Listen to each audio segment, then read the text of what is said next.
سجاول میں دریائے سندھ کا سیلابی پانی کچے کے مختلف دیہات میں داخل ہو گیا ہے۔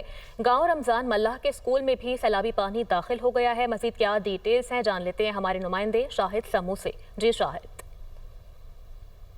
ہاں جی، دریائے سندھ کی سیلابی صورتحال مسلسل برقرار ہے۔ جیسے جیسے پانی جو ہے بڑھتا آ رہا ہے تو پانی کا دباؤ بھی جو ہے نا وہ زیادہ ہو رہا ہے، تو جس کی وجہ سے یہاں پہ کہیں دیہات جو ہے وہ پانی کی زید میں آ گئے ہیں۔ لیکن اس وقت جو ہے جو میں موجود ہوں وہاں پہ، یہ گاؤں رمضان ملہ ہے جو مکمل طور پہ پانی کی لپیٹ میں آ گیا، جس کے جو یہاں کے رہائشی ہے وہ اپنی مدد سے آپ جو ہے نا محفوظ جگہوں پہ منتقل ہو گئے ہیں۔ لیکن اس وقت جو میں یہاں پہ جو اسکول ہے یہاں کا رمضان ملہ کا گورنمنٹ پرائمری اسکول جو ہے وہ بھی مکمل طور پہ پانی کی لپیٹ میں، یہاں پہ بچوں کو جو تدریسی عمل ہے وہ بھی مکمل طور پہ متاثر ہو رہا ہے۔ یہاں پہ 300 سے 350 بچے جو ہے یہاں پہ تعلیم حاصل کرتے ہیں، لیکن اسکول میں پانی آنے کی وجہ سے یہاں کے بچوں کی تعلیم بھی متاثر ہو رہی ہے۔ اسکول میں اس وقت جو ہے نا پانی 3 سے 4 فٹ کا پانی جو ہے نا اسکول کے اندر داخل ہو گیا ہے۔